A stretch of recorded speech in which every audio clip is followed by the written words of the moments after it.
नमस्कार साथियों, आप सबका पुनः स्वागत है श्रद्धा वेद पुराण में। तो आज हम लोग डिस्कस करेंगे श्रीमद् भगवद गीता अध्याय 8 श्लोक अर्थ 4। इससे पहले हम लोगों ने अध्याय 1 से 7 तक सभी श्लोक अर्थ सरल हिंदी भाषा में दोनों ही चैनल श्रद्धा एस्ट्रो ज्योतिष, श्रद्धा वेद पुराण में अपलोड कर दिए हैं।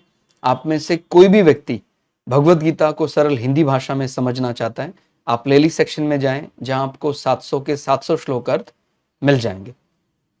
तो आज का श्लोक अर्थ भगवान श्री कृष्ण अर्जुन को समझाते हुए कहते हैं, उत्पत्ति विनाश धर्म वाले सब पदार्थ अधिभूत हैं। तो भगवान अर्जुन को उनके प्रश्नों का उत्तर देते हुए आगे कह रहे हैं। अगर इससे पहले वाले श्लोक आप देखेंगे तो जो पहला श्लोक था, उसके बाद दूसरा श्लोक था, उसमें अर्जुन अपने मन के शंकाएं उत्पन्न कर रहे थे कि मुझे अभी भी, क्योंकि 7वें अध्याय के अंतिम श्लोक में ही चल पड़ा था अधिभूत क्या है, अधिदेव क्या है, अधियज्ञ क्या है। तो अर्जुन भगवान से अच्छे से, माने कोई शंका नहीं रखना चाहते हैं, और एक अच्छा गुरु बार बार पूछने पर भी झुंझलाता नहीं है, शिष्य के जितनी भी शंकाएं हैं उनका समाधान करता है।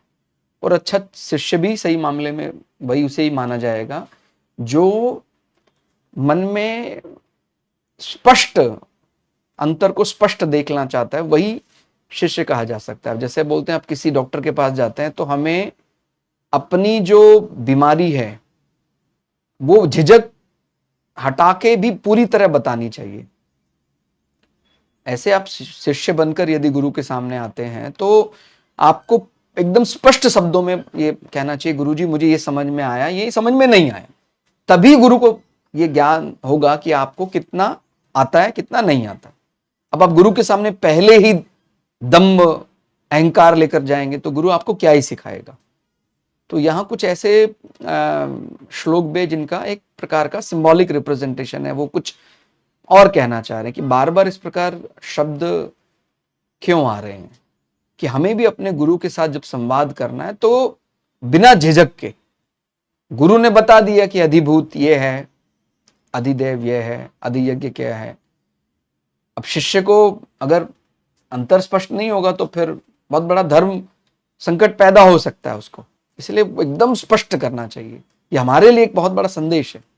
ठीक हो गया। तो उत्पत्ति विनाश धर्म वाले सब पदार्थ अधिभूत हैं। तो आप समझ रहे हैं, जो भी संसार में आप अपने मन बुद्धि से समझ सकते हैं वो सब उत्पत्ति और विनाश से संबंधित है। संसार में आप, हमारा देह है, ठीक है, संसार में जो भी हमारा, हर दिन हमारा देह में परिवर्तन हो रहा है। यानी मेरा बाल्यकाल वाला जो शरीर है, अगर मैं कभी विचार करूं वो शरीर मैं उसको देखना चाहता हूं, मेरा ही वो शरीर है लेकिन मैं देख नहीं सकता हूं। या आपके पुत्र पुत्रियां, छोटे बच्चे, उनका कभी कभी आपका मन करता होगा उनका वो शरीर कहाँ गया, मेरा खिलाने का मन करता। तो वो बार बार के या हर दिन हर क्षण उनका उत्पत्ति और विनाश हो रहा है। तो वो सब अधिभूत कहे जाएंगे। ठीक है। और उसको और स्पष्ट करेंगे। पहले अपने मन में ये क्लियर हो जाए अच्छे से, क्या, अच्छा ये अधिभूत हो गया। फिर हिरण्यमय पुरुष अधिदेव है। ठीक हो गया। तो यहां पर पुरुष नाम से कोई आप ऐसा पुरुष स्त्री वो भेद में मत चले जाइएगा। हिरण्यमय पुरुष बोल रहे हैं जो सबसे पहले, जब अगर हम बोलते हैं सृष्टि की रचना शुरू हुई तो पहले ब्रह्मा आदि देवताओं की रचना हुई, तो हम उनको अधिदेव मान रहे हैं। ठीक है। तो वो माने वो भी आगे चलकर हालांकि सब एक ही दिखाई देगा, लेकिन जब तक वो हमारी सांसारिक बुद्धि है उसी में रहते, उसी के नियम कायदे कानून का पालन करते हुए चलना पड़ेगा हमें कि भाई हम कोई भी ऐसा हमारी कामना से उत्पन्न, हम क्योंकि ब्रह्मा को हम राजसिक विचार से प्रेरित मानते हैं तो वो सब अधिदेव माने जाएंगे। और हे देहधारियों में श्रेष्ठ अर्जुन, इस शरीर में वासुदेव ही अंतर्यामी रूप से अधियज्ञ हूं। ठीक है। तो अब इसमें जो अधियज्ञ ने जिसके लिए किया जा रहा है, जो अनुशासन, यज्ञ, आहुति जिसके लिए दी जा रही है, अल्टीमेटली वो सब, वो जो फाइनल हमारा जिसके लिए यज्ञ, हम बोलते ओम विष्णु विष्णु विष्णु, कोई भी यज्ञ से पहले, तो वही विष्णु स्वरूप मैं वासुदेव आदि यज्ञ हूं। और इसमें एक भगवान ये कुछ और भी ये समझाना चाह रहे हैं कि हे देहधारियों में श्रेष्ठ। तो इसके लिए हमने कुछ पंक्तियां यहाँ लिखी हैं, उसको थोड़ा और अच्छे से समझते हैं। तो ये बीच में जो कुछ ऐड किया गया है वो भी आपको समझ में आएगा कि क्या अलग विचार, संसार, फिर देह, कर्म वो जोड़ा गया है, उसका सही अंतर अपने को समझ में आना चाहिए। यानी इसमें कई डिवीजन बन जाएंगे। अगर हम आदि भूत, अधिदैव, अधियज्ञ में करें तो उसमें कई अलग अलग प्रकार के और प्रारूप निकल कर आ सकते हैं। तो शुरुआत से समझते, पृथ्वी, जल, अग्नि, वायु और अंतरिक्ष, इन पंच महाभूतों से बनी प्रतिक्षण परिवर्तनशील और नाशवान सृष्टि को अधिभूत कहा गया है। तो उत्पत्ति विनाश के तहत ही वो पंच महाभूत वाला सृष्टि आता है, तो वो सब अधिभूत। और फिर यहां अधिदैव पद आदि पुरुष, हिरण्यगर्भ, ब्रह्मा आदि देवताओं का वाचक है। महासर्ग माने एक प्रकार से महाउत्पत्ति कह लें आप, के आदि में, के शुरुआत में भगवान के संकल्प से ब्रह्मा आदि देवता प्रकट होते हैं। फिर वे ही सर्ग के आदि से यानी शुरुआत से सब सृष्टि की रचना करते हैं। तो एक प्रकार जो हम यज्ञ कर रहे हैं, देवताओं को समर्पित कर रहे हैं, तो ध्यान देने वाली बात यह है कि जो अल्टीमेटली फाइनल जो है वो आदि यज्ञ है, लेकिन एक सत्ता, एक जैसे देवराज इंद्र हैं और आदि अलग अलग देवता हैं, उनको हम आदि देव के साथ ऐसा जोड़कर देख सकते हैं। ठीक हो गया। और अंतर्यामी शब्द का अर्थ, अब जैसे इनको अंतर्यामी कहा है वासुदेव को, तो अंतर्यामी शब्द का अर्थ है आंतरिक साक्षी, जो सदा रहता है। आंतरिक साक्षी के रूप में मैं ही अधियज्ञ हूं, यानी मैं वसुदेव विष्णु का अवतार के रूप में। तो एक प्रकार से भगवान विष्णु सत्व, उसको अधियज्ञ के रूप में माना गया है। अब आगे जैसे यहां लिखा है देहधारियों में श्रेष्ठ अर्जुन, तो उसका स्पष्टीकरण क्या है, क्यों ये बीच में डाला गया है। तो देहधारियों में वही मनुष्य श्रेष्ठ है जो इस देह में परमात्मा है ऐसा जान लेता है।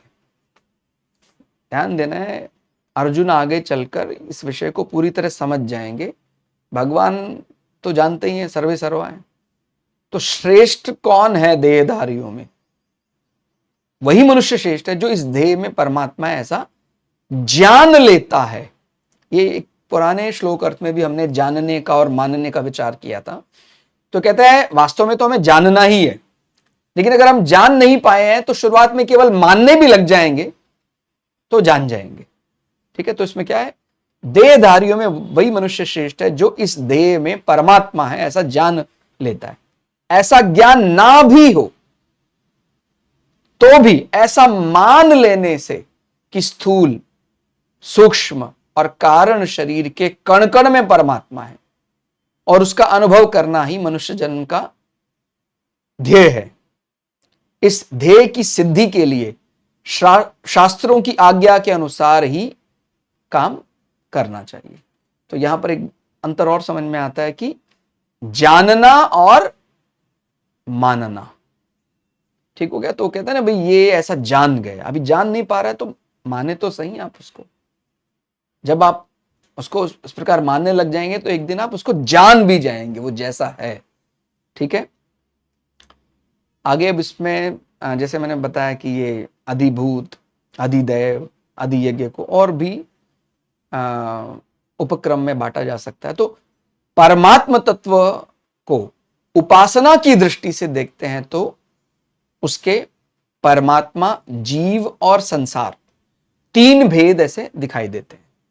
ठीक है। तो हमारा जो एलिमेंट्री नॉलेज है उसमें परमात्मा, जीव और संसार तीन भेद मानते हैं।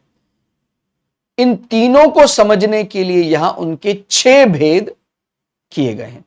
परमात्मा के 2 भेद हैं, ब्रह्म जो निर्गुण है, और अधियज्ञ जो सगुण है।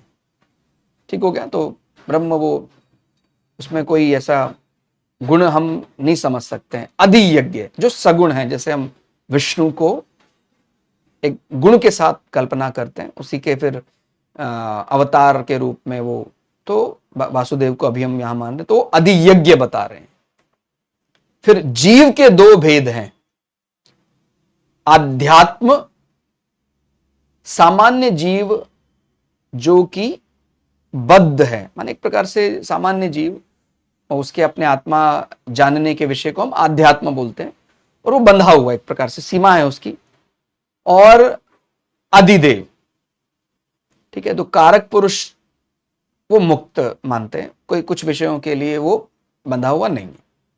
फिर संसार के दो भेद हैं, कर्म जो कि परिवर्तन का पुंज है, जो भी कुछ है सब कुछ, ये सब कर्म से ही है भाई, ये करा आपने, ये नहीं करना चाहिए था, ये सब जो भी चल रहा है सब परिवर्तन।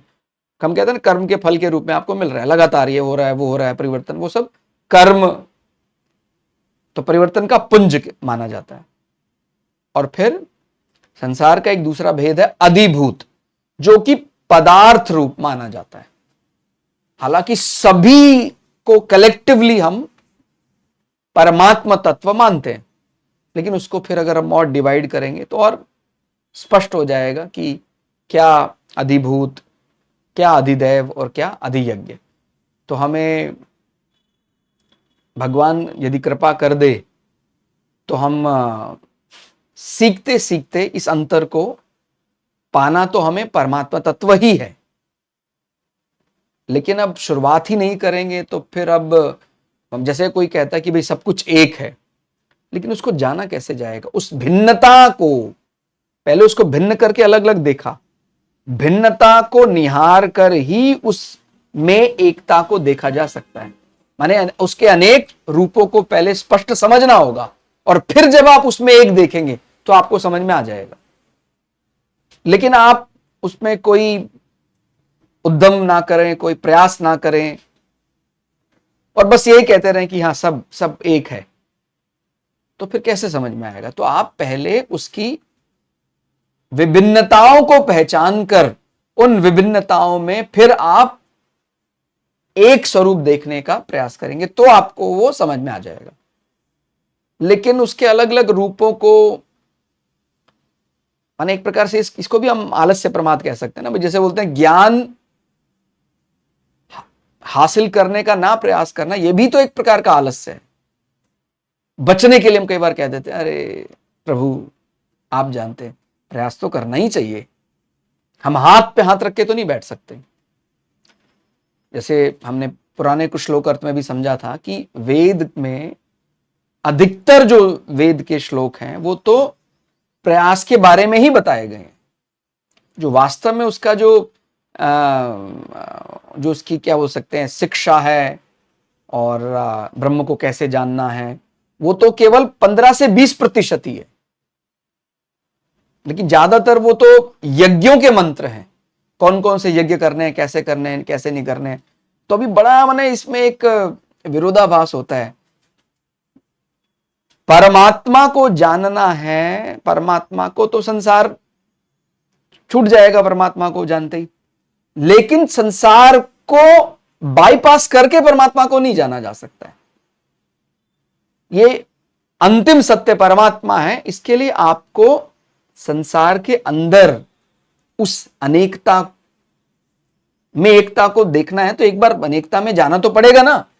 अलग अलग प्रकार के यज्ञ हैं, इस प्रकार के देवता हैं, उसको आप जब निहारेंगे वहां से आपको एक दिखाई देगा। लेकिन कोई बाहर से ही, माने बिना श्रम के, किसी प्रकार का वो श्रम नहीं करना चाहता है, किसी प्रकार का प्रयास नहीं करना, तो उसको भी हम, उस व्यक्ति को भी एक प्रकार से प्रमादी, आलसी, और ये भी एक प्रकार का पाप है। ठीक है, हम हाथ में हाथ रख के नहीं बैठ सकते हैं, हमें श्रम करना ही पड़ेगा, करना ही चाहिए। तो भगवान का सच्चा भक्त वही है जो श्रम करने से भय नहीं करता है। श्रम करना है, जानना है अपने को। कहते जब छोड़ना है तो फिर क्या जानना है? यही वो पेंच है जो समझ में नहीं आता है। अगर उसको वास्तव में ही छोड़कर परमात्मा से मिलना है तो उसको जानकर ही आप छोड़ सकते हैं, ऐसे नहीं छोड़ पाएंगे। ऐसे आपको लगेगा मैंने छोड़ दिया, आप फिर ट्रैप में फंस जाएंगे। ठीक हो गया? तो मैं लेकिन जब जानने की बात कर रहा हूं उसका अर्थ ये नहीं कि मैं उसको भोगने की बात कर रहा हूं। ठीक हो गया? आप उसको ज्ञान की कसौटी पर तोलकर उसको समझ जाएंगे, और जब आपको सब जगह ब्रह्म के ही दर्शन होने लग जाएंगे तो संसार अपने आप ही छूट जाए। और वास्तव में गीता में भी यही आया कि हमें मेहनत किसके लिए करनी है? ईश्वर को जानने के लिए, या संसार के साथ जो हमने अपनत्व मान लिया है उसको हटाने के लिए। वैसे दिखने में दोनों एक ही जैसे दिखते हैं, दोनों वाक्यों का अर्थ एक ही जैसा आता है, लेकिन प्रयास हमें संसार से अलग होने के लिए करना। ईश्वर के साथ तो हम एकीकरण हमारा है ही, इसमें तो कोई दो राय है ही नहीं। हम उसी का अंश हैं, ईश्वर का ही अंश है, आत्मा परमात्मा ही है। तो इसके लिए कोई सिद्ध करने की जरूरत नहीं है।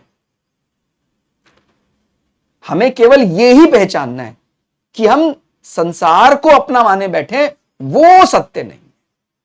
केवल इसी को समझना है, और इसको समझने के लिए हमें अंदर जाना पड़ेगा। तो जो लोग बाईपास करके माने संसार को कहते छोड़ सीधा ईश्वर को समझते हैं, वो बहुत कठिन हो जाएगा। भाई इतना हम ऐसा भी कह ले भाई आपका जीवन इतना बड़ा आपको मिला है, तो आप करेंगे क्या बाकी समय? भोजन आपने कर लिया, उसके बाद आप शयन कर लिया, अब आप क्या करेंगे?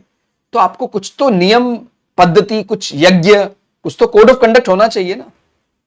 तो वेद का बाकी का जितना हिस्सा है वो सब यही है, ये यज्ञ करें, ये यज्ञ करें। फिर आपके अंदर ऐसा अनुशासन आ जाता है तो आप उस परम तत्व को समझ जाते हैं। तो इसलिए हम ये सब जो अंतर सीख रहे हैं, अधिभूत है, अधिदैव है, अधियज्ञ, तो इसका कोई ये मत अर्थ ना निकाले कि ये तो उल्टा टिपिकल करने की कोशिश कर रहे हैं और कठिन करने की कोशिश कर रहे हैं। आसान करने के लिए ही कठिन को समझना है। उसके बाद जब ये सब जगह वही दिखाई देने लग जाएगा फिर तो सब कुछ, सारी गांठें खुल जाएंगी फिर। ठीक है? तो शायद हम उस अर्थ को समझाने में सफल हुए होंगे। बाकी आप लोग हमारे साथ जुड़े रहिए। गीता में कई श्लोक ऐसे हैं जो दूसरे तीसरे श्लोकों के साथ जुड़े हुए हैं। तो अगर कुछ स्पष्टीकरण में कभी कभी आपको लगता है कुछ चीज रह भी जाती है, तभी भी घबराने की जरूरत नहीं है। कई श्लोक तो कई बार ऐसा लगता है जैसे उसी का ही दूसरा रूप है या उसी के अर्थ को दोबारा बता रहा है। ठीक है? इसलिए एक 700 पूरे हो गए, यदि 700 श्लोक अर्थ यदि पूरे हो गए तो आप ये कह सकते हैं कि हाँ, मैंने एक आध्यात्म को, चिंतन को, ईश्वरीय ज्ञान को लेकर बहुत बड़ा माइलस्टोन मैंने अचीव कर लिया। ठीक हो गया? तो ये मतलब कम इसमें कि थोड़ा कम करने पर हो जाए, थोड़ा ज्यादा। गीता अपने आप में संपूर्ण है। गीता कर लीजिए आप पूरा 700 श्लोक अर्थ, तो मुझे लगता है कि ये पूरे विश्वास के साथ लगता है मिल जाना चाहिए। लेकिन आपको भी विश्वास से ही पढ़ना पड़ेगा।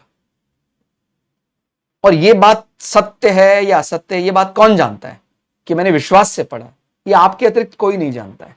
इसलिए वारंटी और गारंटी आप ले लीजिए कि मैं पूरे विश्वास के साथ, पूरी श्रद्धा के साथ इसके एक एक अक्षर का अर्थ जानकर पढ़ूंगा। और अगर आपने ऐसा भगवत गीता को पढ़ लिया 700 के 700 श्लोक अर्थ, आपका बेड़ा पार हो गया। बड़े विश्वास के साथ ये बात, ये एक दो नहीं, ना जाने कितने ही महान आत्मा महापुरुषों ने बोला आप कुछ नहीं पढ़ सकते। आप इतने बड़े बड़े पुराण वेद का कलयुग में बहुत मुश्किल आप समझते हैं। पहले समय पर तो ऋग्वेद, यजुर्वेद, सामवेद, अथर्ववेद सब पढ़ लिया जाता था। फिर जीवन छोटा हुआ तो फिर उसको और अलग अलग उसके डिवीजन किए गए। तो फिर माने आप एक प्रकार से समझ रहे होंगे कि इसके डिवीजन किए गए, इससे पहले वो सारा ही पढ़ लिया जाता था। जीवन लंबा था, निरोगी था, बुद्धि उस प्रकार की थी। तो ये जो वेदव्यास ने 4 अलग अलग इसको विभक्त कर दिया है, इसका अर्थ भी कोई बुरे अर्थ में नहीं लेना है कि भाई ये अपने आप में पूर्ण नहीं है। वो कोई एक मॉरल यदि हम समझ लें, वो आगे भगवत गीता में भी आएगा, वो एक श्लोक से भी समझ में आ सकता है, और वो एक श्लोक से समझ में यदि आ गया तो फिर आप सारा का सारा ज्ञान भी पढ़ लेंगे तो उसके सामने तुच्छ है। तो जो ज्ञान हम समझने की बात कर रहे हैं, जो एलिमेंट्री नॉलेज, जो तत्व ज्ञान समझने की हम बात कर रहे हैं, वो सारे पुराण, सारे अलग अलग प्रकार की स्मृतियां पढ़कर भी वो समझ में नहीं आ सकता यदि वो हमें तत्व ज्ञान समझ में आ जाए। और वो समझ में आ गया तो फिर कुछ और समझने की जरूरत नहीं। तो उसी के लिए हम प्रयास कर रहे हैं। ठीक हो गया? तो मतलब कम ज्यादा श्लोकों की संख्या कम ज्यादा हो जाने से, मतलब मैं उसी परिप्रेक्ष्य में समझाने के प्रयास कर रहा हूं कि अगर उसको डिवाइड किया गया ऋग्वेद, यजुर्वेद, सामवेद, अथर्ववेद में, से पहले माने वो पढ़ते ही होंगे, सभी पूरा का पूरा ही पढ़ते थे।